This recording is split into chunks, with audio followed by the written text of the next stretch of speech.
The main thing is at the moment I'm preparing to run 5,000 kilometers from Kashmir to Kanyakumari, the top to the bottom of India next year. What made you come up with the idea? We're supporting and raising money for a charity called Udayan Kolkata, who help to provide education and a loving home for children from leprosy-affected families and backgrounds. Your parents were initially very supportive, and then they were like, okay, what's happening? Even my nanny, my grandmother, was like, she was probably one of the hardest. She only, I reckon, a month ago sent me a voice message, or 2 weeks ago, going, Omi, what you're doing is great. I love, keep going. I believe you'll do it. And I'm telling you, like, when I went to India for that 3-week period, she would call me every 2 days and just tell me all the reasons why I might die on the roads, and why this and why that, and why I shouldn't do this to my body. And, you know, if you decide to actually see it through and commit yourself every day, you never know where you'll end up. Or if you just decide to keep dreaming about it, you'll be sitting in the exact same position a year later, still looking at the stars, wondering what a great idea it might be. Live your life, you know, like no one else is going to live it for you, so make those decisions. If you could condense all your advice into one single quote, it's like 3 words. Courage costs nothing. Courage isn't just denying fear. Like, it's actually seeing the fear. You know, the fear is there. You'll still have that fear. It's looking it in the eyes and choosing to face it full on, as opposed to running the other way. So it's not like just because you have courage, you're not scared. Like, you will still be scared, but you choose to embrace that fear. I think that's the difference. So hey guys, thank you for tuning into Young and Curious podcast once again. Today we have Om. Om is from Melbourne, and he's doing something really inspiring and something really motivational that a lot of young people should be doing, which is stepping out of his comfort zone and doing something exceptionally crazy. You're going to have lots of fun listening to this episode, and you get more details into how being a first generation immigrant is, and how when you take a leap of faith and do something totally out of the box, how it feels like. So give it a listen, tell me what you think about it in the comments, and keep listening to Young and Curious, and I'll be looking forward to your comments. Like and subscribe.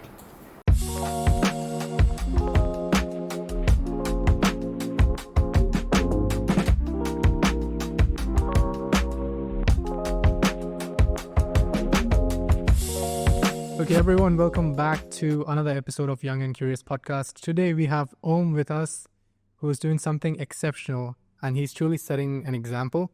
So before, I don't want to reveal everything that he's doing, but what I'll do is I'll just hand it off to you and let you just give a brief introduction of what you're doing and who you're doing it for.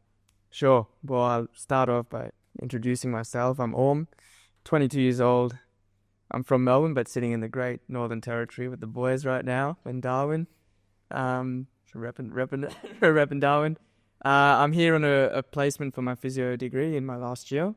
And the main thing is at the moment I'm preparing to run 5,000 kilometers from Kashmir to Kanyakumari, the top to the bottom of India next year, starting January. And as part of the run, we're supporting and raising money for a charity called Udayan Kolkata, who help to provide education and a loving home for children from leprosy-affected families and backgrounds. That's the brief, I guess. That's really inspiring. And what made you come up with the idea? And what's the backstory? How did you think about doing this? The backstory is interesting because the idea wasn't actually mine. It was my brother Rajas's. We both have, I guess, been fascinated by people who do endurance things, and there are a few people who've run across Australia, and a guy ran across Africa recently. Another dude who did this crazy triathlon in Antarctica and Ironman. And obviously the physical feats of that were really cool. And my brother, about a year and a half ago, maybe, we were sort of just joking about it, but he said, what if we ran across India together as brothers? It was completely a crazy idea. He just sat on the couch, and I said, absolutely not. I wouldn't be able to do that. It's just too much. I wasn't even running much at the time. I don't know, a few months as it sort of went by, and I just started thinking about it a lot, the possibility of, going back to the motherland and really exploring it on foot in a sense, but having to push yourself, and in order to get to that point, how much you'd have to transform to be able to do that task. And there was obviously an element of, how we could use it as a great way of giving back and not just inspiring people, but really providing for those who are left behind. And kind of one idea led to the other, and maybe late last year, I was really, when something's just sort of in your heart and your mind every single day for like months on end, you feel compelled to look more into it. So that was kind of the beginning. So to summarize, it wasn't actually my idea, but when I really felt compelled to do it, my brother actually, I went to him and I said, let's do it together. And he was like, oh, maybe not. I'll go support you. But it's a big commitment to make. But I thought to myself, it's one of those things in life. If you have this idea and chance to really have a crack at it, it would be an injustice not to at least explore and give it a shot. So yeah, that's kind of what led. And probably the final tipping point was there was a guy. I researched a bunch of people who've at least run across India, and one of those guys, there's been a small handful, and there's a guy called Pat Farmer who I've spoken a lot about on my social media. He's an incredibly inspiring dude. He lives just north of Sydney, actually, Aussie fella, and he ran in 2016, and he's run across a lot of countries in the world. He's a well-renowned ultra runner. He's the only known person to run from the North to the South Pole via the Americas. It's an insane journey that I read through. But I DM'd him on Facebook sometime November last year, and he got back to me and said, if you come up to visit me, we can talk more. But, he's not just going to tell me everything straight up. So I planned a little road trip myself up the coast from Melbourne to north of Sydney. Slept in my car overnight when I got there because I couldn't find anywhere to pitch the tent, and met up with him on a 5:30 on a Sunday morning for a run, and we had breakfast after. And I won't get it. He's an incredible guy. I wouldn't be able to cover everything he's done, but he said to me that if people will tell you this and that or your whole life, but if you set a plan every day and show up to do it, you never know what's possible. And in a year's time, you have this idea to run, let's say. If you decide to actually see it through and commit yourself every day, you never know where you'll end up. Or if you just decide to keep dreaming about it, you'll be sitting in the exact same position a year later, still looking at the stars, wondering what a great idea it might be. So that was a really, really big tipping point, I think, after months and months of thought and deliberation, to pull the trigger and see how we go. And when does your run start? So the run officially is scheduled to begin on the 26th of January, 2026, from Srinagar in Kashmir. Is that the Republic Day that you're starting? At Republic Day, it's a significant day for both Australia and India. So it's a shared Australia Day. Exactly. So it's a shared, date of significance in a sense between both our countries, and which is sort of why I chose that date. Mm-hmm. There's a bit of meaning behind it, and set off for hopefully what will be a 100-day journey or less to cover the 5,000 kilometers from north to south. Wow, that's really inspiring. And are you going straight down, or are you going across? No, so it's a weird one. I'm going to sort of down towards Delhi, and that's sort of from Agra, just south of Delhi, where, for those who know, that's where the Taj Mahal is. I go east to Calcutta. So I'm actually not doing the traditional down the middle. I'm going east to Calcutta, sort of down the east coast. And when I sort of hit Tamil Nadu, I'll come into Bangalore and come into Bangalore and then come down to Kanyakumari to finish off, which is the most southern tip. So if you see the map that I've put up, it's a bit of a funny route, but the reason being that the charity I'm supporting is in Calcutta. So it's sort of a halfway point in the entire run. How are you preparing yourself for the run? Because let's just go from the beginning, because you told me that you were not much of a runner when you actually thought about it, and then you had conversations with your brother. How did you actually, well, of course you flipped the switch, but what was physically, how bad is it, or how much effort do you have to put into it? What does a day in your life look like to be able to do that? I started, I've done just a few. Last year I did my first ever just marathon off probably the worst preparation ever. So I was never really running regularly by any means. I've played cricket my whole life. I played other sports like hockey and AFL and did umpiring for a while, but never really did running per se. So I did enjoy, the last few years I tried different endurance events. and sort of, enjoyed the challenge of that. But it's been quite a big shift since I've given up all the other stuff and just dialed in on this. But, from the beginning, it's been a very slow progression. I started literally at 25 or 30 kilometers a week, which is not much. And this week, yesterday, I finished a marathon challenge where I did 3 marathons in 3 days. So, doing about 130, 140 kilometers this week. It's been a big jump, but it's been very slow progression over 7 months. And it really just stems, it's not like my training has been an insane volume so far, but it's just more being super consistent. Like you have to be, I couldn't afford to miss really one session that was planned. I got a coach pretty early on because I had no idea what I was doing. So it was pretty necessary to take on this challenge, effectively starting from scratch in a way, and just working, running 5 or 6 days a week at least. Well, now it's 6. Earlier it was 5. I would actually take rest days. And, gym work has also been really critical to make sure I'm building, just even things like bone density, but building a good solid base, because you're putting so much, with endurance, you're putting so much small trauma over a long time on your body. And then I do other things like, your recovery is really important. And I like to practice yoga as well, which I think has really played an important role in keeping me quite fresh and recovering better. But I almost put it down to like the actual running sessions I do are not, most of them are not overly crazy or strenuous. I'm running quite slow, long periods, but it's just the consistency. It's really the only difference now is I've had to show up all the time. And it's tough sometimes when you have other things going on in life, but you have to have like a relentless commitment to showing up and being there and staying focused on that path. It's like, to me, it stems from integrity. You have a commitment you've made, you've got to show up for that. So that's been the biggest shift, I think.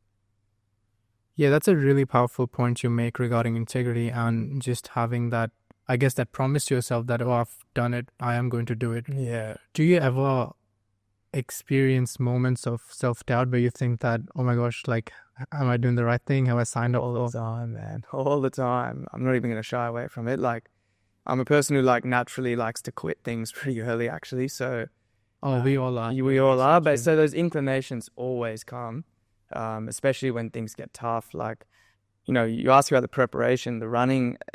One thing Pat told me when I met him was, I thought he would look at me and say, running, you're not going to be able to do it. But he said, the running will be 20 or 30% of the preparation.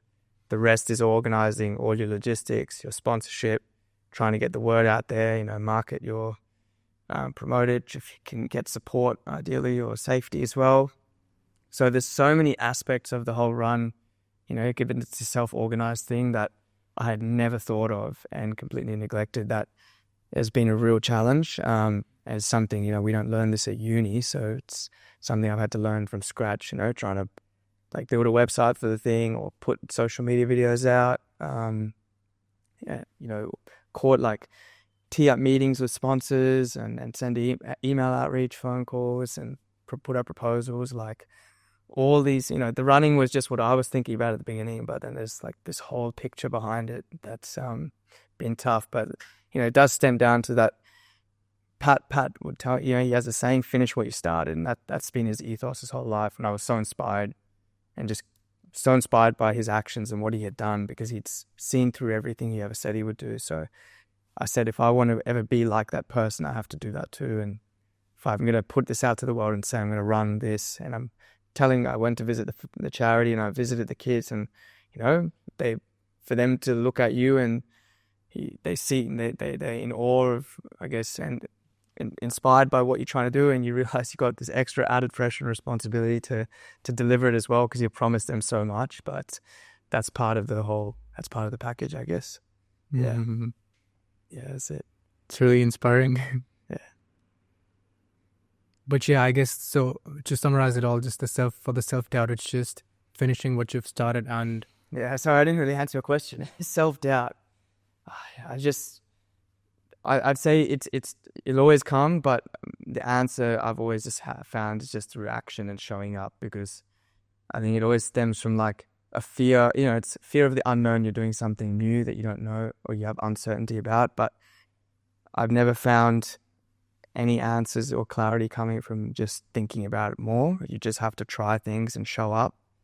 And from there, you just never, you will make mistakes, but I think there's no answer to self-doubt besides just trying and keep showing up. That's in my mind, in my eyes. Obviously, still a long way away from having completed this task, but that's the approach that I've taken. Yeah. It feels like you got a lot out of the chat with Pat. The shift that has happened in terms of how you're thinking, did you always think about self-doubt this way, or did this just happen for the run, or like did you develop it over the last few months? I definitely think it's a developed thing. Like, I think over time, there's still a lot of, like right now sitting here, there's still so much self-doubt, and just doubt and clouds hanging over the project, and there's so many unanswered questions we have, especially with regards to organizing the cost, like getting the cost covered for the certain logistics. But I think I just kind of had to have this delusional faith in myself to get this job done and to see it through. And I think from the beginning, the ethos was like, regardless, particularly for the running side, like that was the bare minimum I had to do, was to show up to run. And that was a real struggle the first 2 or 3 months because I didn't have good habits or routines. And then as time went on and one thing solidified, then it was working on the other aspects and just applying the same approach that I'm not good at making videos or social media, but I have to keep showing up and trying. Yeah, well, I'm not good at reaching out to people and promoting this thing and getting buy-in from strangers. But again, I have to just keep showing up and trying, making mistakes, learning, and just having the faith like that I will be further than I am right now. Like I will improve and I will change and evolve over time. Yeah. And I'm not going to, if I keep working in 3 months, I'm not going to be at the exact same position. Like I have to trust that something will happen and I'll move forward. That's probably the mindset shift. Yeah. Whereas in the past, I think I just used to, you get caught in the cycle of like self-pity and dwelling and like just contemplating all the time of could have, would have, should have, like I think that's been the biggest shift. Yeah.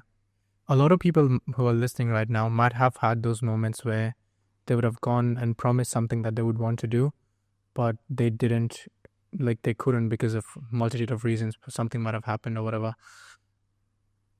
In terms of your history, has this something that you've ever experienced when you would have committed to, like, let's say doing something big, but it didn't fall through? Yeah, 100%. Like, I think, it's hard to say, but I think in a weird way, this whole India run was born out of a failure. Like, my dream was to play cricket professionally. I think I never really worked on it that hard, and around 18, I sort of wanted to try and give it a crack and started, getting a coach and working on it and got a lot better, but had a lot of ups and downs along the way. And I think, you have these expectations of what you'll do, and then when you underperform or underdeliver, you feel really bad about it. You go, you feel like you're a failure, and you're not, and you're going backwards. It's like, it feels like the worst feeling inside.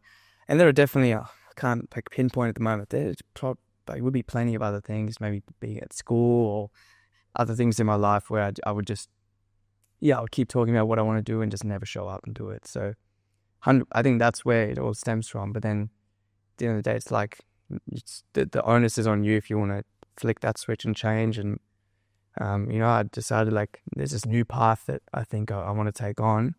I'll leave the other things behind, but it's opened this new opportunity for me to also evolve into that person and start from scratch in a way, but do things differently and not make the same mistakes as I did earlier. Well, I wouldn't even say mistakes, they're all learning opportunities, but yeah, definitely was stemmed out of the same thing. Like, I don't think anyone drops from the sky born with an amazing discipline and work ethic or the ability to commit and see things through. You have to keep trying at things, but I have to make that conscious decision to really every day show up.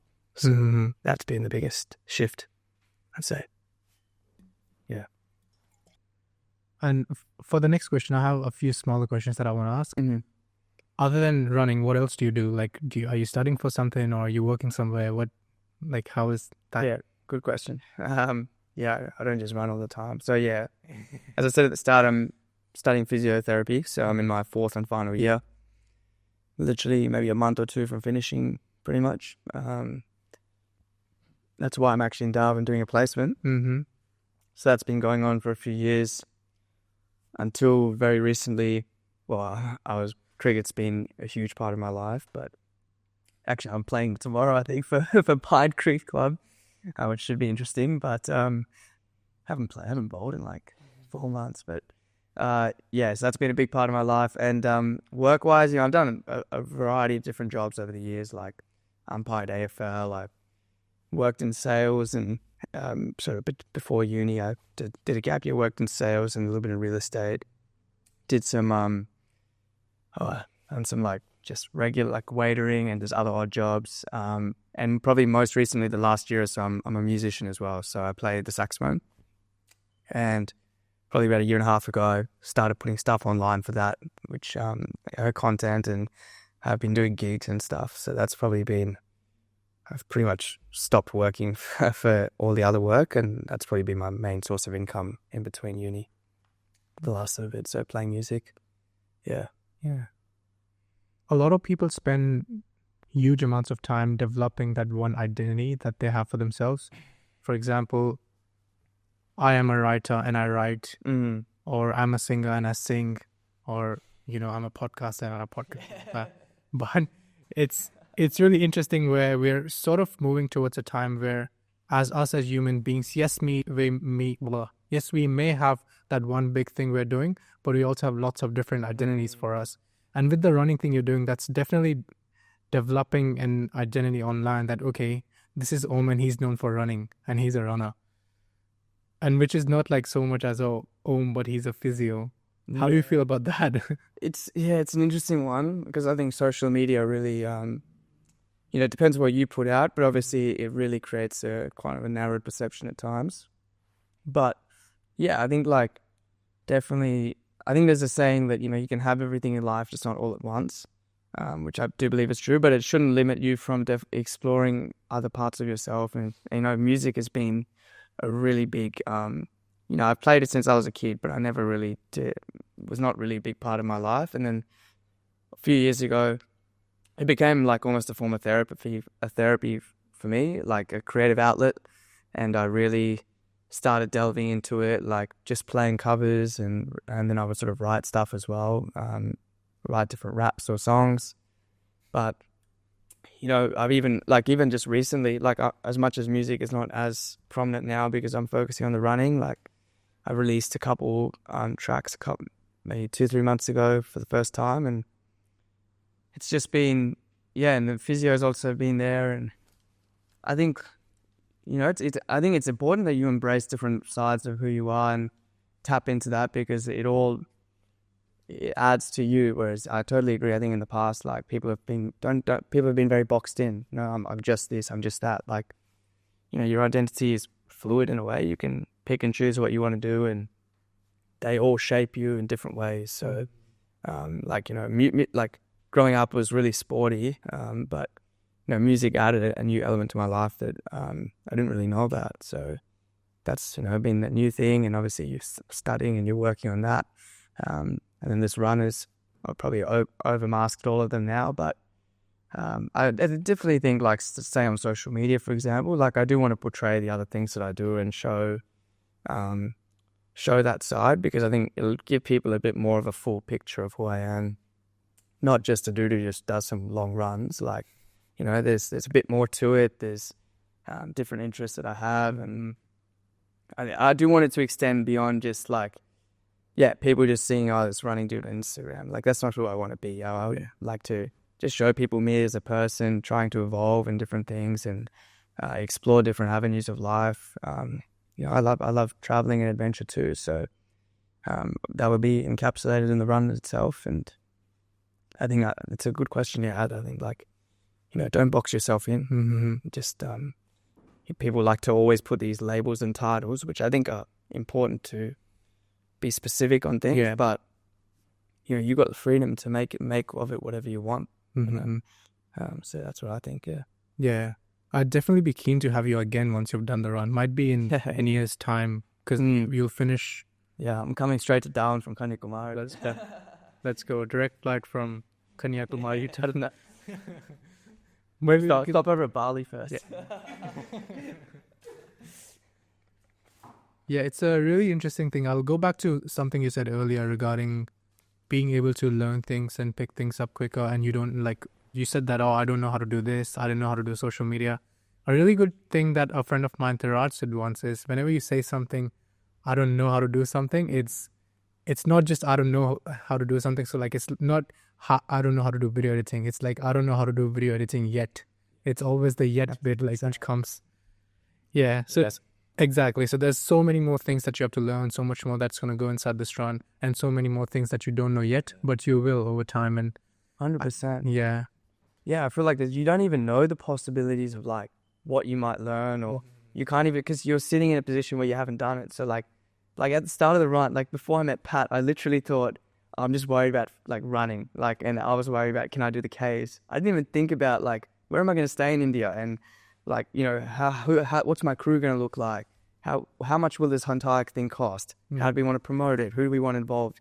Those things weren't even in my mind. And then Pat helped me open to a few more. And then in the ensuing 7 months since, it's just been a crazy, overwhelming, a lot of times, learning experience. So you just uncover all these things that you just never would have thought about. And in retrospect and hindsight, you can laugh at yourself, or other people can laugh at you and go, oh, how did you not think of that? But at the end of the day, then no one, until you're in the middle of the experience of the arena, you're not going to be able to know. You have to throw yourself there completely delusional and blindsided at times, like I did.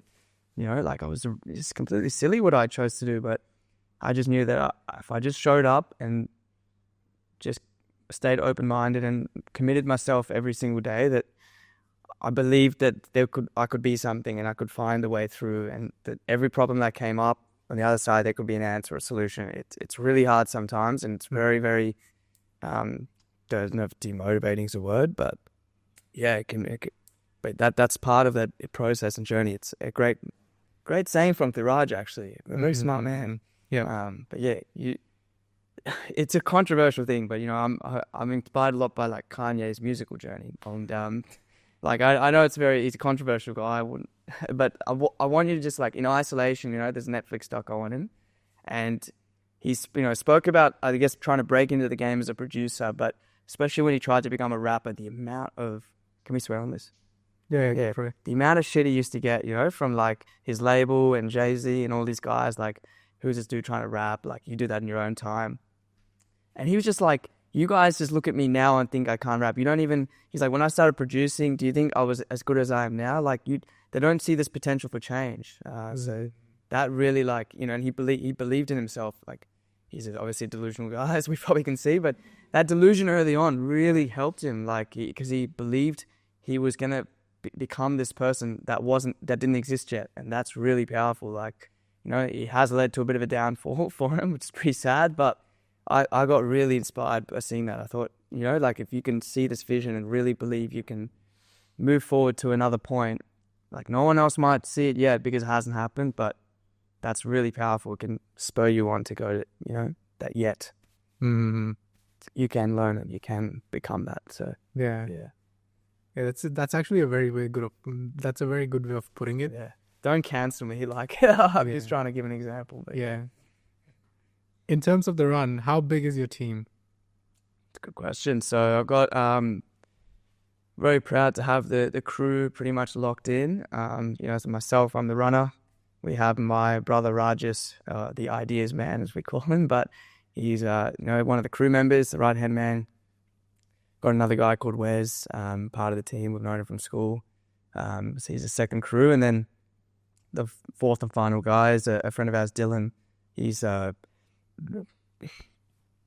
Dylan's the media man, so he's going to be looking after the content particularly, and so it's basically a team of 4. We have a family friend called Jeeth, who's really great man. He's sort of helping us, in our meetings that we have. he's not going to be on ground throughout the entire run, but he's helping us with the preparation and organizing all the admin and logistics, our consultant basically. So I kind of was the crew of 4, a total team of 5 in a sense. And I've had, lots of, but you can't discount like bits and pieces of help from family, from friends, even my coaches. I've got a running coach, Andy, and my mate Ollie, who programs my gym stuff. Everyone plays their role to help make this happen. It takes a village, they say. But yeah, the core nucleus of 4 crew members with myself is going to make up the run in India, which is exciting. It's going to be crazy. I'm looking forward to it. Yes. Yeah. And in terms of the time frame between now and then, and we're recording this in, what month is it? August? Yeah, late August. Late August. So we're recording this in late August, and between late August and January, 5 months, what's the timeline looking like? What are you going to be doing, and what's the prep looking like? Yeah. So the training wise, it's obviously going to continue to ramp up. Like I've just completed this 3 days, 3 marathons challenge and survived that.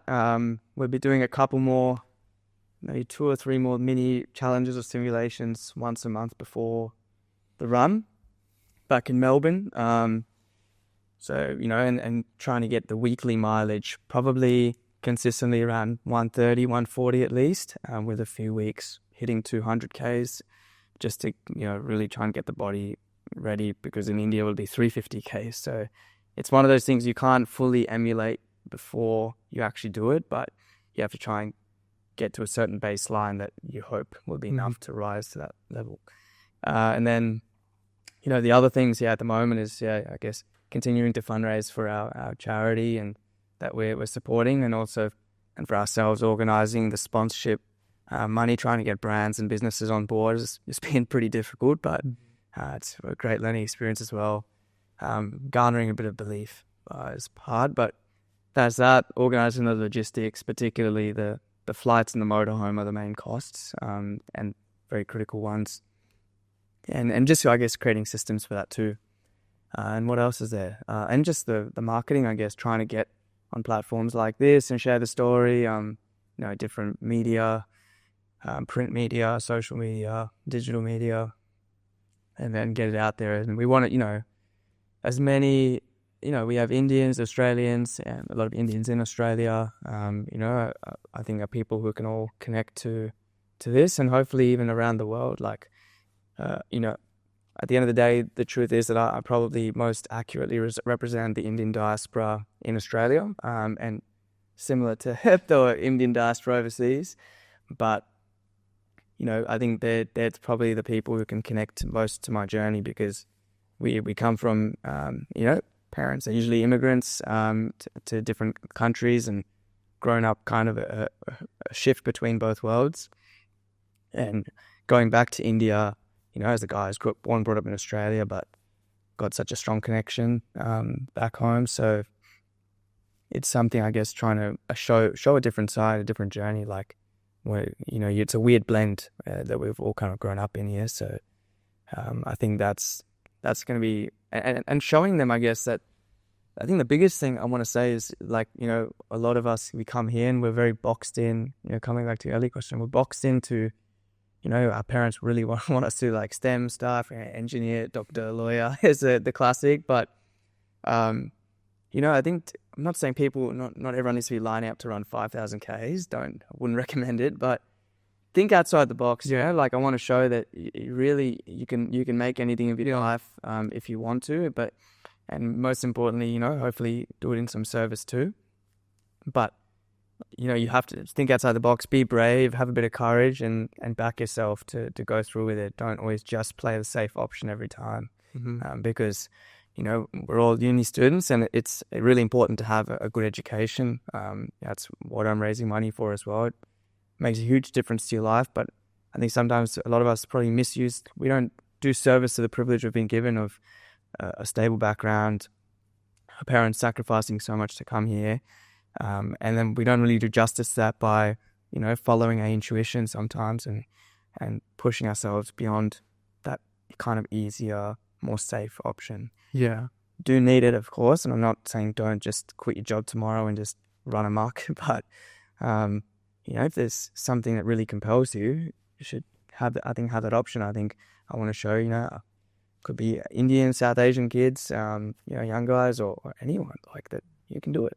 I have to live by example. That's the hardest part. Anyone can talk about it, but yeah, that's hopefully a little byproduct of what the run will create. Absolutely. And yeah, and that's a good thing you said about like finding your purpose. There's a few different things about it. So if someone is not sure what they want to do, it's essentially just a matter of looking at the things that you really like doing and doing them in the time outside of your work or your study. Yeah. Maybe just spending an hour and seeing like, I really like setting up the scene. I don't know if I'm much good of a podcaster.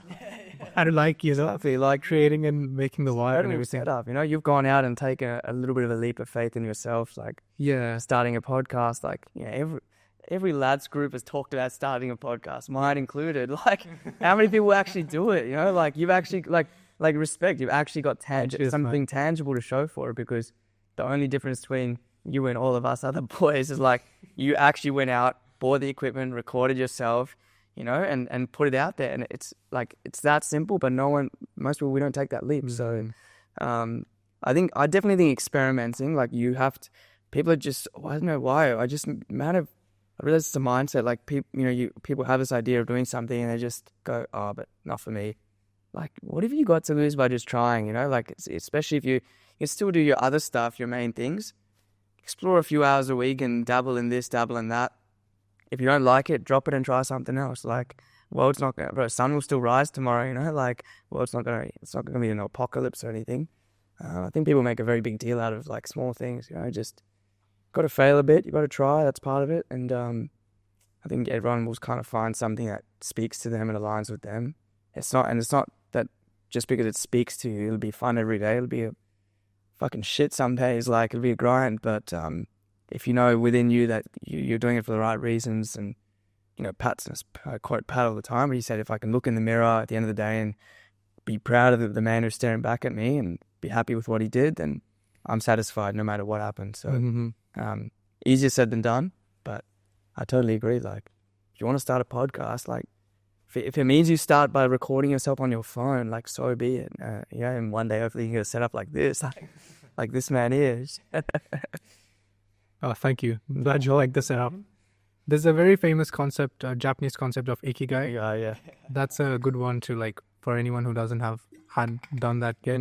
You might not even get anything out of it, but it just gets your mind thinking, and then you start noticing more and start being more reflective. Totally agree. That really helps. There's that book on it as well. I forgot who the author is, but so, yeah, I can't remember the four squares. What you love, what the world needs, what you're good at, and there's a fourth one. What can you be paid for? Yeah. What can you be paid for? Yeah. That's a real I've read that book. I think off the bat I didn't get like a lot out of it, but I'm sure probably indirectly, like, definitely see, like, you think about it. So yeah. People do like workshops and everything for it. Like, it's a 1 day whole workshop, and you just try to actually drill it down. And I feel like sometimes 1 day could even be less. You might need more time on it. Yeah. Because you might just not be feeling well on that day. Just some bullshit, and you're like, no, that's not really good business concept. I'll say. Really good business concept. Workshops are great business concept. Yeah. But I definitely think like one criteria I use for myself is like, if there's we all fluctuate day to day. Like, some days you'll be feeling really good, really hyped up, so you might get XYZ inspiration. Other days you feel like shit and you want to give up things or you don't want to do. But I kind of like, you fluctuate, but I think if there's like a certain thing that sticks with you for not just weeks, but for me, like at least months, for example, then I know there has to be some truth behind it. And that's like, for example, what this run was for me. It was like literally every single day for weeks and weeks and a few months, like pondering on it and research a little bit. And I still hadn't pulled the trigger on it, but I just thought to myself, it's like, if it's been there for months and months, there has to be something. I'd be doing such a disservice to myself if I didn't explore this properly. And then after I met Pat, it was just, it's now or never, so you pull the trigger, and then every decision after that really starts to count. So it's I think definitely. So a few more things that I wanted to share with you. I had a really, really, really good podcast. I actually got a sponsorship for that one previously. and it was with Dante St. James. He's a big entrepreneur, big inspirational model of mine. He lives in Darwin. See him quite often. Love that guy. There was one big standout from that podcast for me, which was make your life one big event. And then I think I also put that on my story yesterday, something similar, where you need to have lots of events or lots of cool things that you've done throughout your time. Yeah, I saw that one. You could like kind of talk about it. Otherwise, you'd probably be like, 20, 30, 40 years down the line, and you'd be thinking, oh man, what did I do when I was 20? Did I do something cool? Did I not? It's like making mistakes, making dumb decisions, and just, even if the podcast doesn't work out for me, I would still be like, hey, I tried, I had some fun and all that. So I guess it's just a matter of making lots of events. And also in terms of doing more things outside of your work, there's a quote from Alex Hormozi, which is, your 9 to 5 is not killing your dreams, your 5 to 9 is. Which makes a lot of sense, because you could pretty much do a part-time job in your 5 to 9 and do something throughout the week. So I guess it all just comes down to how you spend your time and how you do other things. I feel like people's biggest limitation is never time. Everyone's got 24 hours. It's energy and focus. That's what I've found, because I've seen with myself, like there've been phases where I quote unquote haven't been as busy, but I haven't been able to do as much because my focus wasn't there or my energy and wasn't aligned. But then other times, like, I'd look at my calendar and be like, I feel like I'm looking a lot busier, but I was able to still enjoy myself more or get more things done because I was able to just give attention properly and better. It was like that intention and focus was there. So it's definitely like a matter of prioritizing and giving energy for sure. And I think at the end of the day, like, it's a hard pill to swallow, but excuses are excuses. Like, I can make all the excuses I want as to why I didn't succeed in cricket or this or that, but it's just an excuse at the end of the day. It's like, sometimes it is black or white. Did it happen? Did it not? And so be it. If it didn't happen, then we'll find out the reasons, learn from it, and try and move on. Don't make such big deals out of little things. I think people, it's even the first quote you were saying, like those moments, like, I've found more recently, just even coming to Darwin has been an incredible experience. Been looked after by my man here, but Viraj, but it's just, I realized it stemmed from like an attitude that I consciously took on, which was to just be open-minded and give things a shot. And like, if it was going to be bad, so be it, you just accept it. But I never felt like I was going to lose out doing something new or trying this run or when I first put out these videos of me playing saxophone, like they were pretty average, but I knew it was just, I had to do something and get the ball rolling. So I realized that shift in perspective has like it's opened a lot up in my life. And sometimes things have just by so much sheer luck, like, met so many amazing people or been looked after, incredible experiences, but it's not been because I've just been sitting in my room dwelling all day. Like, I just had this idea and thought, fuck, take a bit of action, we'll see where it goes. If it doesn't work, it doesn't work. Go back to the drawing board, think, and then automatically just had some incredible experiences. So it's been, I think anyone can do it. People just will keep looking at all the reasons why not, but there's an abundance of reasons, an abundance of things sitting in front of them that they can do that they're just choosing not to focus on. So again, all easier said than done, but I do believe that quite strongly.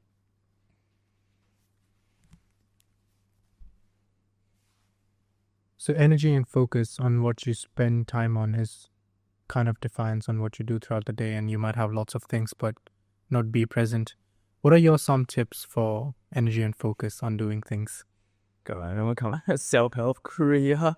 I'm still learning on it, but I think what's really helped me is like trying to cut out, I guess, a bit of the fluff in your life and try and narrow things down and honestly keep it simple. Like, I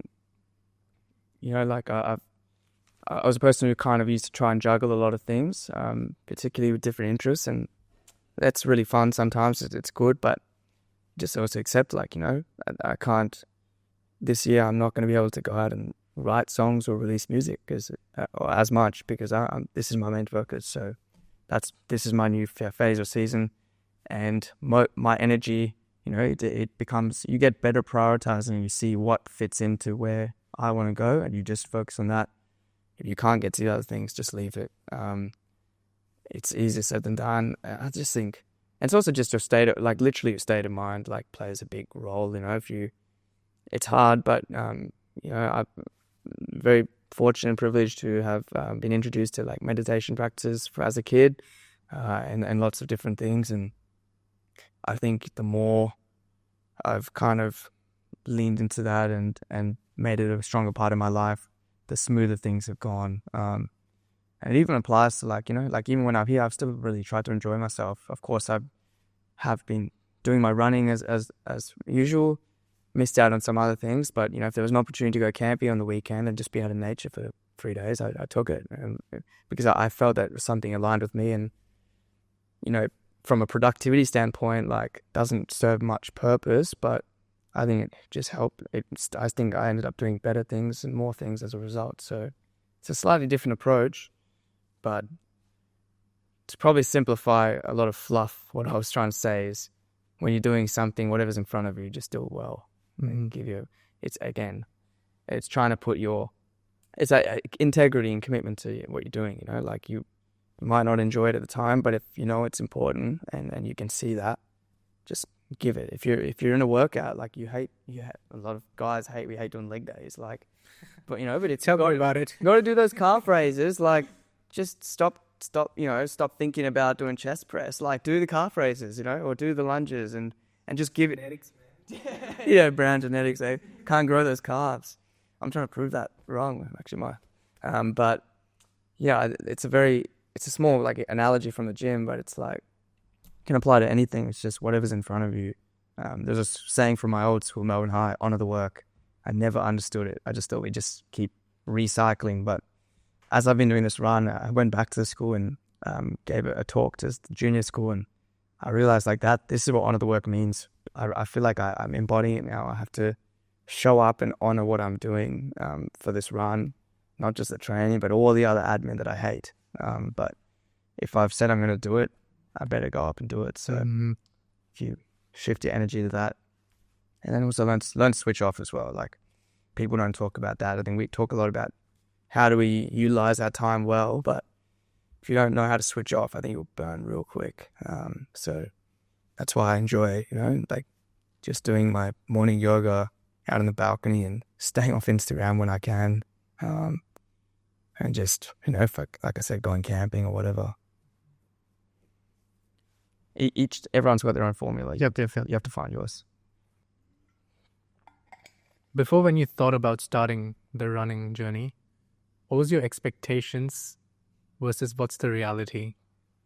So like, we've kind of touched on it, where you were just like kind of focusing on running, not worrying about the logistics and the money side and then all of that. But in terms of physically and mentally, what was the thing that you thought initially? Was it versus what is it now? Or if it's the same, then even that? Nah, definitely not the same. I think, like, obviously, like you reiterated, I think at the beginning it was just, I just could see myself grinding it out and like pushing myself. Which stay hard. Yeah, stay hard. Like, David Goggins and all those other guys that I really admired, and I'd see the videos of them. I'm like, oh, I want to be like that guy, like, I want to be pushing myself, and I'm sitting on my couch.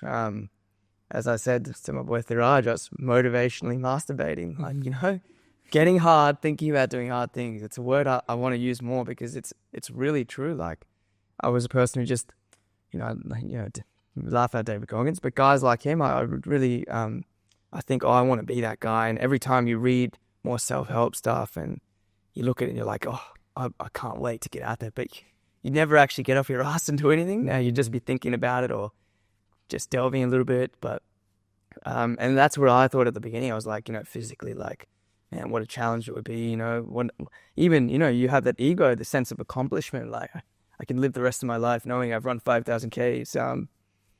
But, the truth is, like, when the day it's over, it's over. Like, life moves on. But that's kind of how, you can't be embarrassed to admit it. It's how it kind of starts sometimes in your head.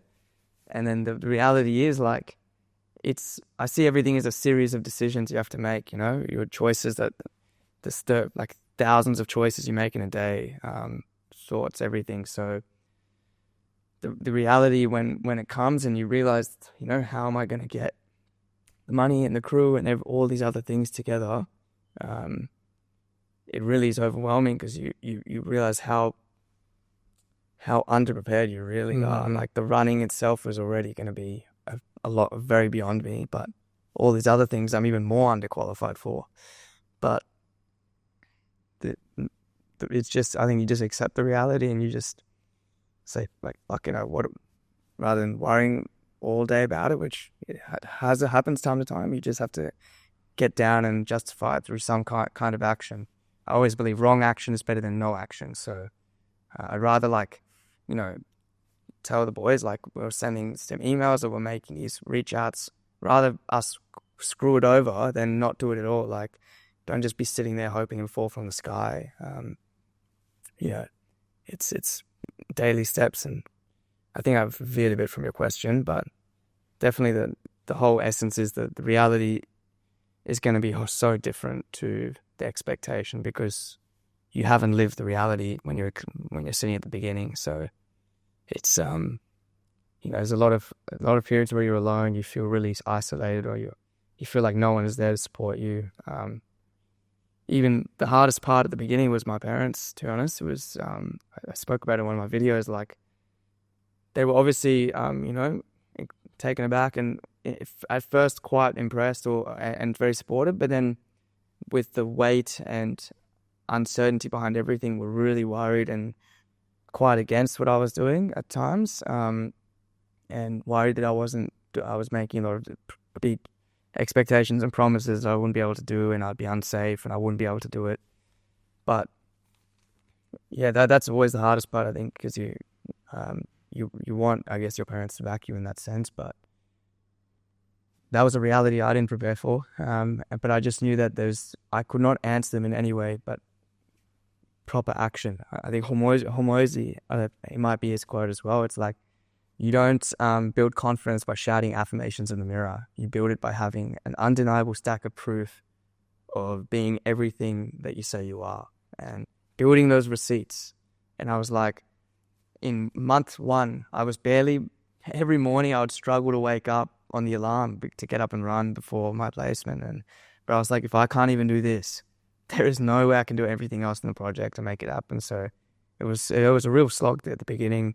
But I was like, every day I just have to keep showing up. I flew to India in like a small break that I had off 2 days' notice, and just myself just tried to visit different people, visited the foundation, explored the routes, and met up with like run clubs and stuff.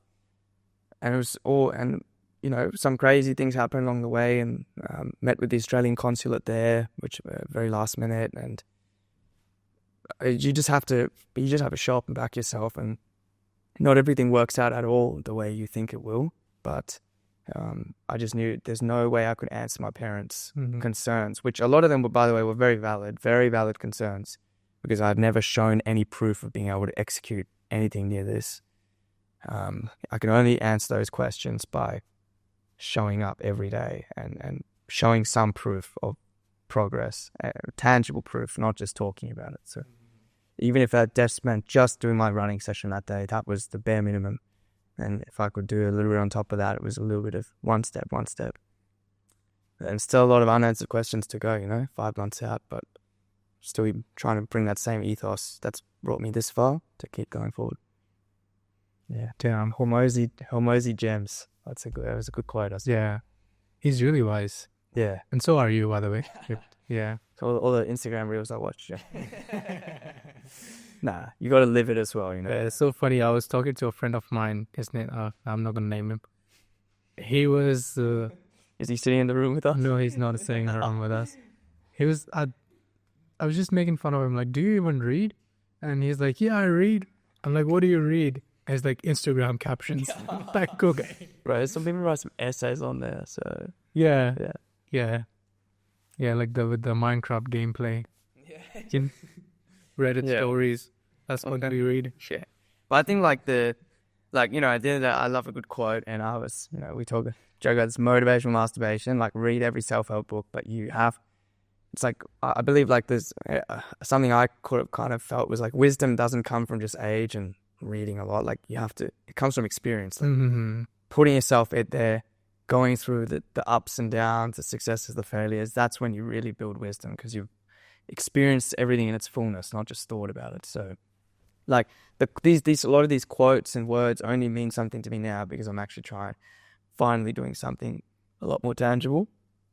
Whereas in the past, like, yeah, I could read you the same quote and I'm so going to parrot, like it doesn't mean anything. The meaning comes from the actual person, the source of who's saying it and what they've done to that makes it resonate, I guess. So yeah. Crazy. I want to talk more about, because like your parents were initially very supportive and then they were like, okay, what's happening? Yeah. I just want to talk a little bit more on there. Why did they not trust you when you said that? Brown parents, bro. Nah. It's like, I think, look, I can only theorize. Yeah. But, What's the theory? Let's hear that. Like, I think it's a multitude of reasons. One is obviously just fear and love. Like, they love you a lot. Yeah. They want, even my nanny, my grandmother was like, she was probably one of the hardest. She only, I reckon a month ago, sent me a voice message, or 2 weeks ago, going, Omi, what you're doing is great. I love, keep going. I believe you'll do it. And I'm telling you, like, when I went to India for that 3-week period, she would call me every 2 days and just tell me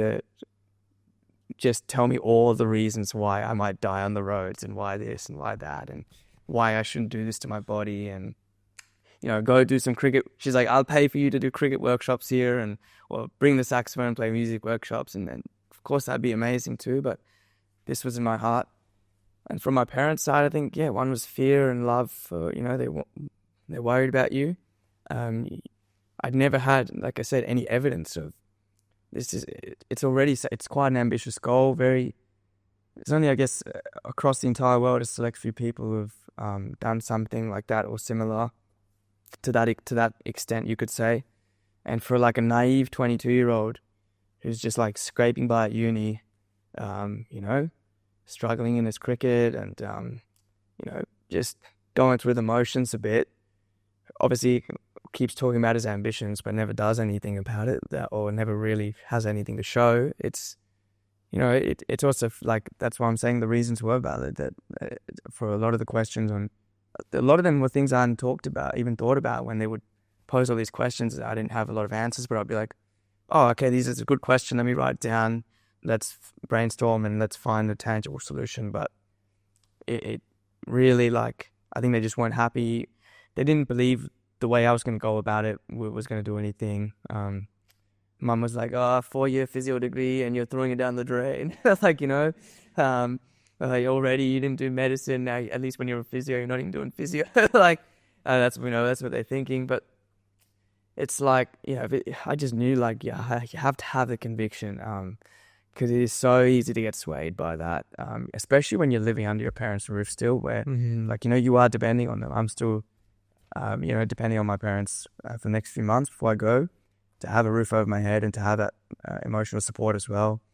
So it's difficult. And also, I think just perception, like, we come from families, like, backgrounds where doing well academically particularly has helped them get to where they are. So they naturally, from their world experience and life experience, that's a proven method of success. So when you suddenly go well outside of that, and like, I'm still at university. It's not like I like dumped my degree. I'm still doing it. But when you go so far off the course, you're going to foreign territory that they have never seen, particularly like an Indian parent, they're not gonna, it's scary for them. Like, what is my son doing?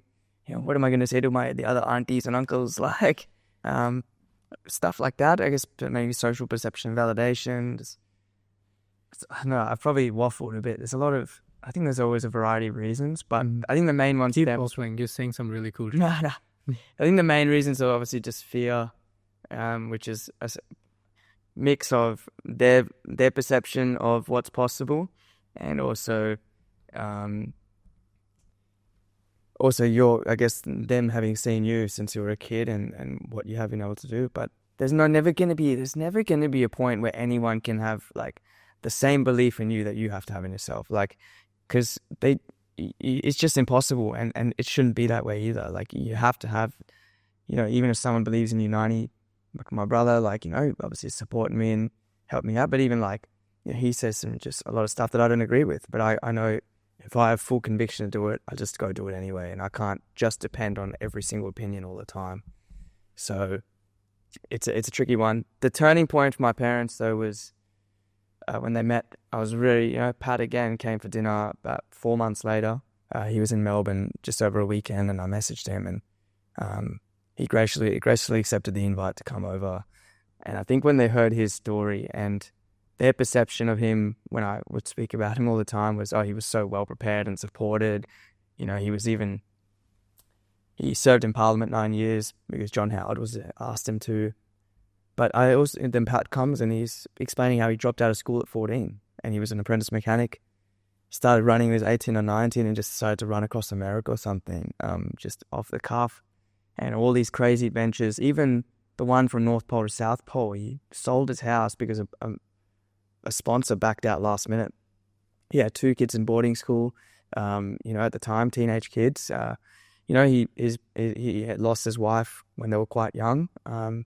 All these like crazy things, and I was looking. My mom was like, "Mine is easy." Like, it's all so relative. Risk is so relative, depending on who's saying it. And when they heard, I guess, how he managed to get through, despite all these obstacles at all these different stages of his life, early on, even later on when he was more established. Then they looked at me and realized, like, I guess if he's, that's got the same conviction and Pat is endorsing him too, then in a sense, like, we got to support him, I guess, and see what he can do. So it was, I will say it's not easy, like, but it also taught me that, just if people blindly believe in you, like, A, you're probably not doing something very crazy, and B, I don't even know, like, You have enough proof? Yeah, maybe you have enough proof, but I think it's almost a good thing that people don't blindly believe in you, because it forces you to actually show that proof. That's Hormozi says, that's undeniable proof. You've got to build those receipts. So I'm very grateful for that, looking back. Mm-hmm. And even we're facing a lot of little problems at the moment, but I'm grateful for that too. I know that if these are little tests that on the other side will bring us answers if we continue persisting as a team. So, yeah. What are the problems? Yeah, particularly the sponsorship side, I think. Like, obviously we're all putting our own money on the line and stuff, whatever little we have as uni students. But, and even just logistically, like, we haven't grown up in India. We don't, there's only so much we know about the roads and safety. Even just all the little things in between with coordinating day-to-day systems, like backup plans, things we've like talked about, but there are so many variables in India you can't control, and state by state things change. There's a lot of chaos, as we know in India. It's a pretty crazy place. So obviously you don't want to get too wrapped up in all the fears, but there's like a lot of stuff that just outside of pulling some money together for our costs, also like, supporting the kids that we promised to support in their education.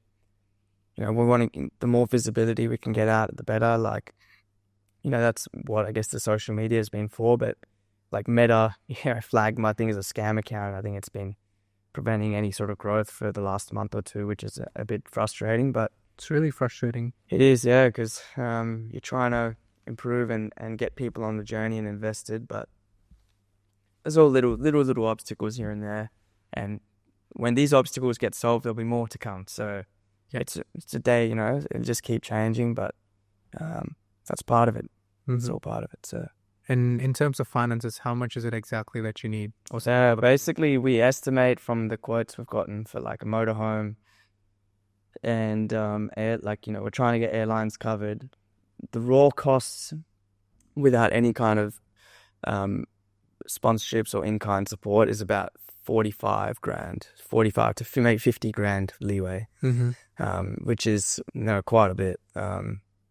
So we're trying, we're pushing hard to get put different campaigns because we want to obviously get people supporting the charity as well. So it's a bit of a tricky balance. And again, something that 6 months ago I didn't even think about. Like I was just on my merry way running every day and trying to get that sorted. And then you don't think about the legal requirements even of raising money and trying to get tax deductible status and how long that takes. It's just, or building, I just thought once I build a website, we're good. Like, and then after that, there's like all these, another array of issues that open up. But it's just taking it one at a time. And I think being open as well, I think the expectations we have of like how we'll get support versus the reality is being completely different. So we're trying to get even people on as sort of ambassadors. Steve Waugh, who's ex-Australian cricket captain, is supported the charity Udayan for 25 years. He helped build the girls program there himself, funded that, brought young girls dormitories into programs. But we've been trying to obviously kind of get his attention for this last 6 months. And yesterday night he commented on one of the reels, which was really nice. So it's just, and then tomorrow, to that. But, it was amazing yesterday. But then today we wake up, it's a new day, and go start again and try and keep pushing things forward. So, yeah, it's kind of crux of it. I want to go a little bit more towards your childhood, because you have obviously like grown up in Australia, brought up in Australia. Very different than mine. I came here in high school when I was 14. Been here 6 years now. So yeah, like tell me about your like. Maybe you can also ask me questions on how I would see it differently, but I would love to know like how your experience has been, or what you might think that if you feel like you might have missed out on something, or if you feel like you would have gotten something better being here. True, yeah, because I guess you've got the split of both worlds. Absolutely, been fully in India and best of both worlds as well. Best of both worlds for sure. I was born in Sydney and like lived there until I was 5. Because my parents had moved here in the 90s, and then I lived in Singapore very briefly, but most of my early sort of childhood was in Perth. That was kind of ages 7 to 14, just at the start of high school. That was obviously, that's where I guess I started playing sport, and I guess the early, you pick up the early things of who you end up becoming around those ages. And then year 9, about 14 or 15, I moved to Melbourne. And I've been living there the last 8-ish years since. But I think one thing, I don't speak Hindi very well, which is a bit of a shame. I'm trying to work on it. I understand it, and I can get by in India, with just day-to-day at the trains and cabs, which is still okay, obviously, but I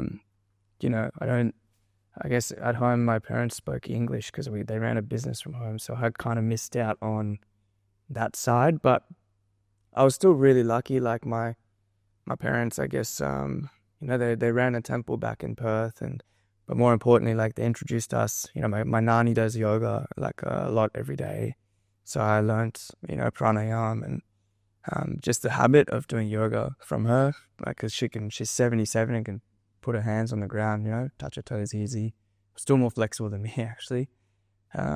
Small things like that, and understanding, I guess, into more ancient Indian spirituality, which I think is really, really, really interesting and really cool, and has shaped me a lot into terms of how I want to, not just how I view the world, but how I want to explore going forward.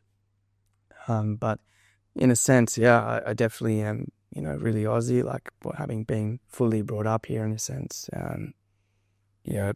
Played, a lot of sports, cricket and AFL and hockey, and, even the school, I played tennis at lunchtime, or also did a lot of, lucky bit of water sports as well, which is really good. And I think it's something that, unfortunately, a lot of Indians who live here still don't really engage in. They don't, they kind of just get caught playing cricket all the time, but it's good to learn the sort of culture that you're in. In Australia, it's really aquatics and learn those skills. But yeah, as opposed to, I guess you came in year 7, 8. Oh, I came in Bit of a 10th. culture shock when you first came? Little bit. Into A Darwin. little bit. Yeah, I mean, Darwin, yeah, quite a bit. Yeah. Now, when I go back, I get reverse culture shock. Yeah. Because, like, I've been here long enough and I just go back and think, oh, man, don't forget where you come from. You know, this is where you're from. Don't try to act all Australian.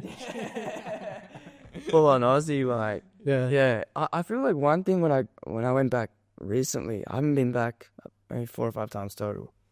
Obviously, I get a culture shock, definitely, because I'm, and even though I'm visiting my family in Dwarka in West Delhi, like. Oh, Dwarka. Yeah, That's, Dwarka. I have family living in Dwarka. Really? On West Delhi, bro. It's very Dwarka, yeah. Really? Yeah. Like, my I don't know which station, Dwarka more? Dwarka more, yes. Yeah, my auntie, my bua lives like. My Mosi lives there. Really? Yeah. My bua lives 5-minute walk from the metro there. Small world. It's crazy. World, yeah. I definitely do get, like I'll put it this way, when I go back to India, I still view through the lens of a Westerner, which is, because at the beginning, like you go, I think especially the noise and the chaos of especially places like Delhi and even any big city there, even Bombay and Calcutta sometimes, relative to coming from here, even Melbourne, like it's just a huge shock. Like you just all the noises and the behaviors, and no offense to Delhi, it's pretty badly behaved people, I think. And you kind of get a bit ticked off at times and really worked up. But I had to learn to kind of accept and see the reality from their lens, and especially in a place like Delhi, like it's such a dog-eat-dog world, 35 million people living in one metropolis, and how competitive everything is. So I had to like put off the Australian and Western mindset the lens that you look at it through. You still obviously see it through that, but you learn to try and just understand, like, what is it like, I guess, and why are things this way? There's always a reason. And there's a reason. There are reasons dating back hundreds of years in India, with such an intricate and complicated history, and then more recent, like individual people, I guess. But yeah, I don't know if you find the same, maybe with the reverse culture shock going back. Yeah, there's a very, I don't know who this is from, but there's a very famous quote that India is not one country, it's like 29 different countries. Yeah. And that is very true, because even when I move from one state to the other, I get a different culture shock. It's a different thing about each state. And you cannot like generalize anything. You cannot say, oh, these are nice people or these are bad people. It's like the light and shade and the yin and the yang. No. Tamil Nadu is the greatest state. As our man Tiraj knows. No, but it's seriously like, I totally agree. It's hard to explain, like, I mean, I feel like a lot of Indians don't even appreciate it within India if they don't go across India. But when I just briefly was hopping between some states, you wake up, like one day I'm in Calcutta, next day I'm in Orissa. I wake up in an overnight bus. Didn't even know Oriya was a language. It was my first time, and I was like, it's just great. And just every single state you go down is just a new language, culture, cuisine, history.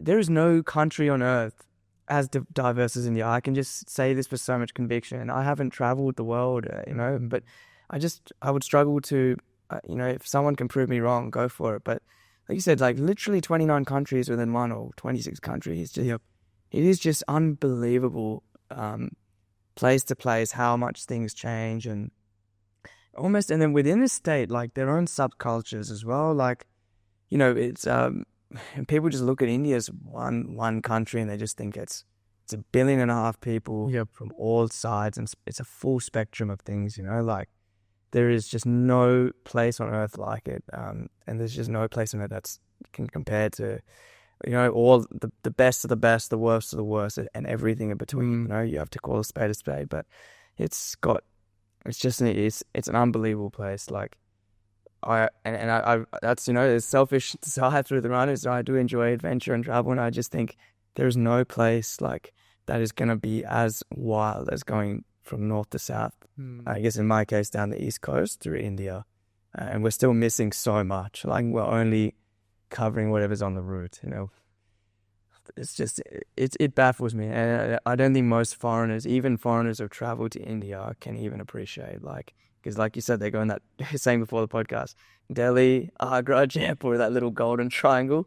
And you've seen India, like, oh, mate, Just went to yeah, India. you're not even scratching the surface. Yeah, little Taj Mahal photos, like, it is, yeah, that one, yeah.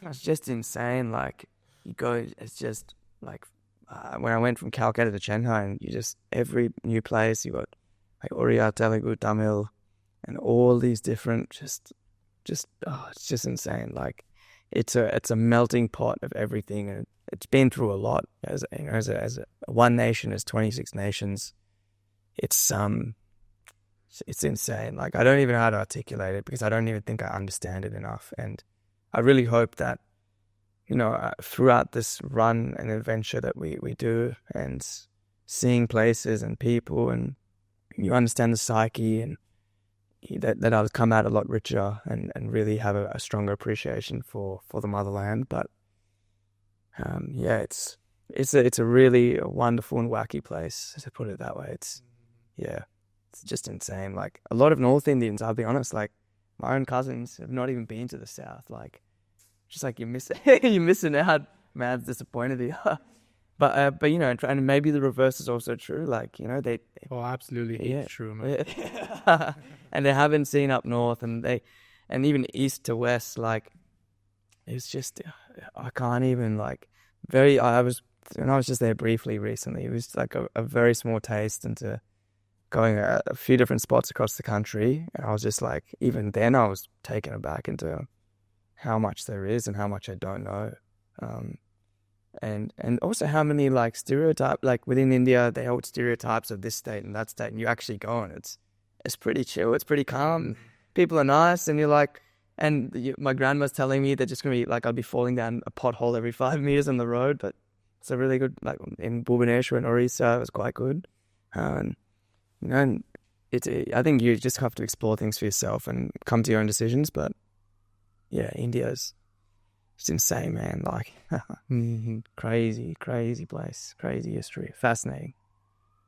I don't like, you can Perth. Just, I love Australia, and the NT has made me really appreciate our landscapes here and how awesome our land is. But I don't think Perth to Sydney, no offense, can ever compare to like K to K in India, top to bottom, is in terms of just the things of experience.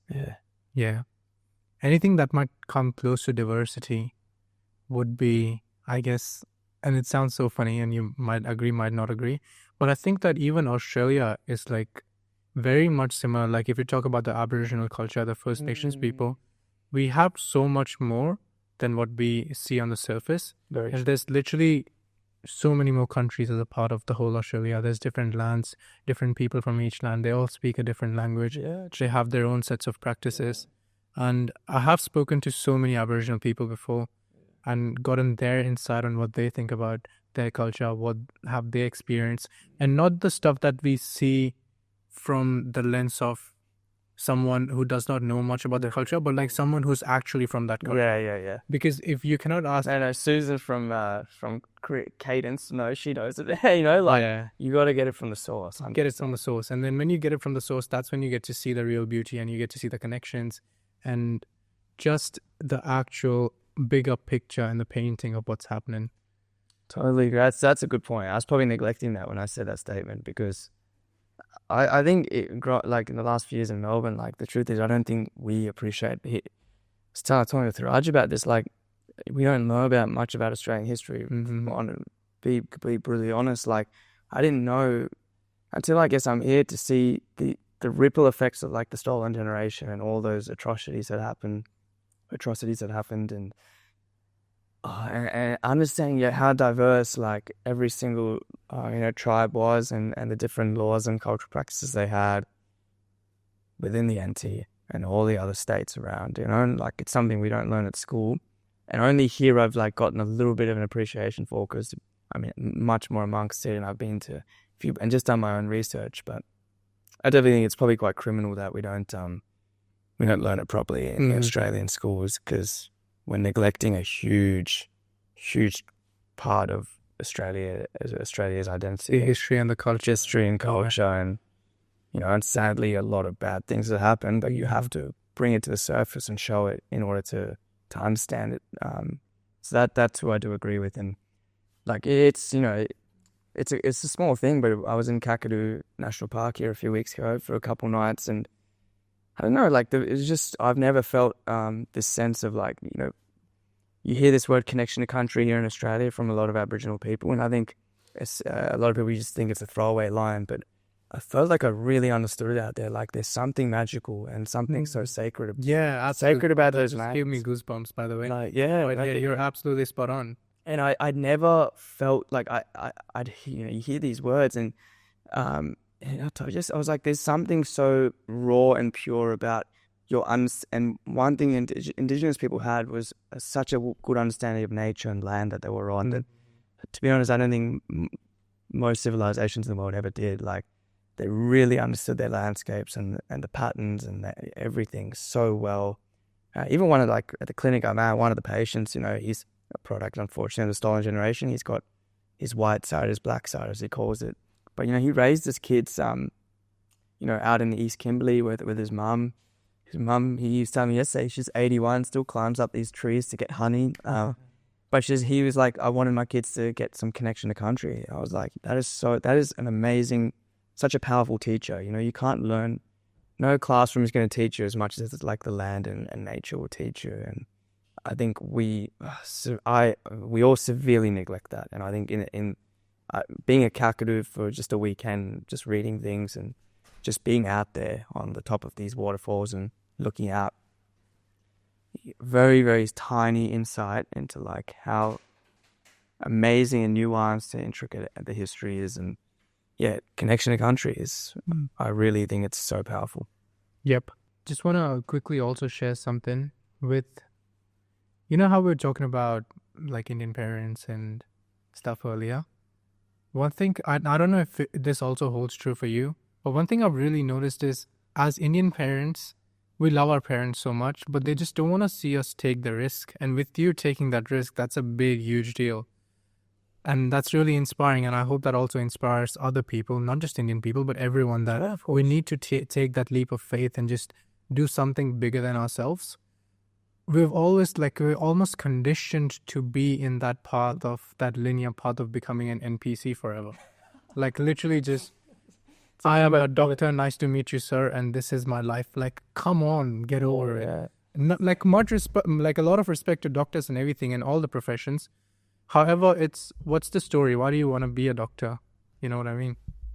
Yeah, I totally agree. It's you know, it's probably something that applies to a lot of, we call that ethnic families. Like, you know, I think I see a lot of similarities, not just amongst our Indians or Lankan friends, but you know, the broader community, my Asian mates too, or Middle Easterns, and this sense of, you know, like, got a good friend, shout out Peter Marvin, you know, he does his DJing, but he's always been pretty, you know, he's doing his physio as well, but I guess, you know, his parents have been really, really, it's a lot of conversations I've had of him finishing his degree and stuff like that, and, you know, it's up to him if that aligns with him or not, or he knows himself best. But I think, like, you know, back to I think it's a very NPC mentality. Like, I just remember in high school, I went to, you know, Melbourne High School is a selective school. It's an academic entry. You know, no secret, most of the academically inclined kids are Chinese, Vietnamese, and Indians or Lankans, you know, or from these regions, East Asia, subcontinental backgrounds. So that was like actually 70% of our cohort, or even more. We were, you know, which is sitting in, like, for the average person outside of Australia, they probably don't expect to see that demographic. But I felt like, you know, in year 12, everyone was just, we do one of 4 degrees. Everyone's just going into medicine or biomed if they don't get in. They're doing commerce, they're doing engineering, and all these just cookie cut, what's the word, cookie cutter degrees? Like, you know, you just these 4 boxes we go in. And I'm not saying don't do that. Like, if that's something that is, you know, something not just that you're passionate about, but it aligns with you, please go for your life. Like, you know, it's really good, but we don't need another EY consultant, like, you know, just for the sake of it. Like, it's just a sense of everyone's just doing it. And I remember one of my mates was again trying to do med, and I was like, oh, so why do you want to do med? He's like, money and status, and my parents will be happy. Status stemming from, my parents, my broader family will be proud of me. And I was like, do you even want to do medicine? Like, it's a very noble profession. It should be, there's so many streams. It should be something that when you do it, it should really speak to you.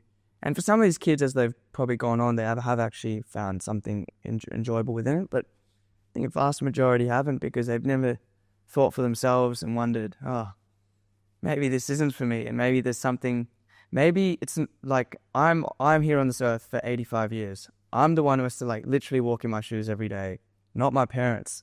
So if I'm going to be living my, involved and literally the one living my life, what do I want to be spending my time doing? And it's not always going to be as cookie cutter and easy and laid out for you as you think it is. A lot of fumbling, a lot of mistakes. But if you have that privilege and opportunity to do that, which I think most people do have it, regardless of socioeconomic, because sometimes the people who actually have nothing also have nothing to lose in a way, which is another, you can see it either way. So it depends how you view it. And I think it's difficult at the beginning because my parents, they were, I was doing my physio degree and trying myself at cricket, trying my best at cricket and just going on that path. And I definitely see myself definitely still in that space as a physio in the future, but it's something I'm figuring out. And I see this run that I'm doing aligns with me a lot more with what I want to do with my life, and to push myself and make a community impact and almost create a movement in a space to push people and elevate people in a sense as well, as I'm trying to do for myself, and share that experience in a way, which I just felt like just sticking to the regular physio path wasn't going to do. But you have to have the courage to do it. Like, it really isn't anything more than that. And so we talk about the timid souls. No timid souls, but I was thinking of this saying yesterday. It was like, courage isn't just denying fear. Like, it's actually seeing the fear. The fear is there. You'll still have that fear. It's looking it in the eyes and choosing to face it full on, as opposed to running the other way. So it's not like just because you have courage, you're not scared. Like, you will still be scared, but you choose to embrace that. Yep. I think that's the difference. And that's what I was feeling through this challenge the last 3 days. Because on the second day, I was like doom scrolling for 40 minutes at the clinic. I didn't want to do the final 22 Ks of the day. I was cooked. I was just too scared to get out in the heat. But yeah, to tie back into what you were saying, I think you have to be willing to think laterally outside the box, and it's going to be scary. You're going to be standing on, off the paved road at times, but you're also, the flip side is you get to explore places and things and experiences that you never otherwise could have thought of, and that's the true essence, I think, of it. So your earlier question was like expectations versus reality. The reality has just been wild, like so many obstacles that I didn't expect, but also so many amazing experiences that I also just never thought I'd do or never thought I'd encounter. But it only came from, the bit of courage and faith in yourself to just do it and give it a crack. And I definitely hope that, I've been very blessed that I've had some year 12s from my old school reach out, and we've gone for runs together, and hearing them, thinking a bit outside the box and trying different things. Because when I was at school, we were just talking what uni you're going to. It's a very small story to close out, and not this more waffling. But my mate, when I graduated year 12, we went to like Tasmania as a family, and shout out Jake Massey. He's a videographer, actually. Really, he's a kid I knew from primary school back in Perth, and we just connected again on Instagram. And he moved to Tassie, and I said, I'm on the island, let's catch up. And I remember asking him, like, literally one of the first questions, like, oh, so what are you doing? What are you doing at uni next year? And he's like, I'm not going to uni. And I was like, what do you mean you're not going to uni? Like, isn't that what you're meant to do? Or, the other kids, some kids might pick up a trade. He's like, no, I'm just, I'm passionate about my videography. I've been doing some projects at home. I'm going to just work on that and see where it goes. And I was following his account, amazing stuff. And few months later, he gets this one ad with like a brewery, or he's just doing his home setups, amazing, like filming his own little ads. And I'm pretty sure now he's getting paid by a lot of companies around Tassie and maybe Australia to do stuff for them, making good money too. And that possibility of coming out of year 12 when I was in that environment of just study and university. Absolutely. It's a destructive mentality. Like, can you believe I asked this guy, just assumed, I was like, but if you're not going to uni, what are you doing? What are you going to... Yeah, exactly. It was because that's how limited I was. And it like shattered the glass for me. I was like, especially when I would see his stuff on Instagram a few months later, I'd be like, oh, this guy's mad. Like it like literally was awesome to see. So like shout out Jake, but it was something that stuck with me for a long time because I realized I was just viewing it through the same lens every single time because that's what the people around me at school were doing and that's what my parents were doing. So yep, it takes a bit, I'm still literally doing uni. I'm almost graduated the bachelor degree, but it definitely inspired me a little bit to pursue little actions, to try out music a bit more and see, getting paid for gigs was something I didn't think about, but it's been an awesome experience, and particularly this run, this very left field thing, but yeah, definitely live your life, like no one else is going to live it for you, so make those decisions, and yeah, like you're the one who's going to be showing up to work or whatever things you've been doing, so you might as well be doing it for the right reasons. If you could condense all your advice into one single quote or like one small piece of advice, what would be that one key, or what would be the best advice you would have ever gotten that would influence that? It's like 3 words. Courage costs nothing. The reason why it's so powerful to me is because it's just the courage to take the first step. That's always the hardest, or the courage to continue. And that's all it stems from. I think like no matter what you decide to do, whether you decide to jump off and do something a bit whack or not, it really stems down to, do you have that, not just courage, conviction? Do you have the belief and the belief in yourself and the possibility to give it a shot? Because I think that's what this entire adventure has stemmed from me, and I think a lot of the decisions I've made more so recently in my life have stemmed from like, to go somewhere, to do something, to meet someone.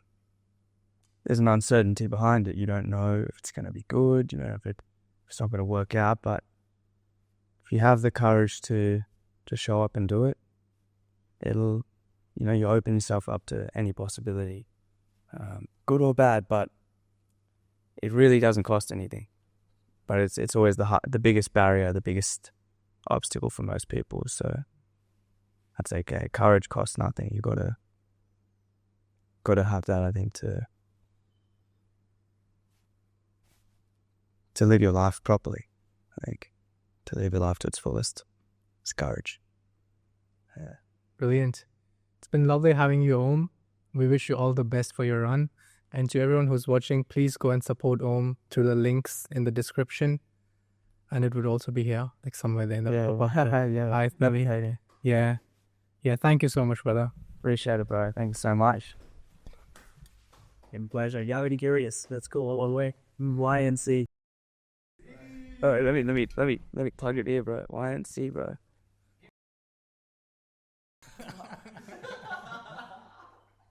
And no timid souls. That's the one too. Wait, no, this way. No timid soul.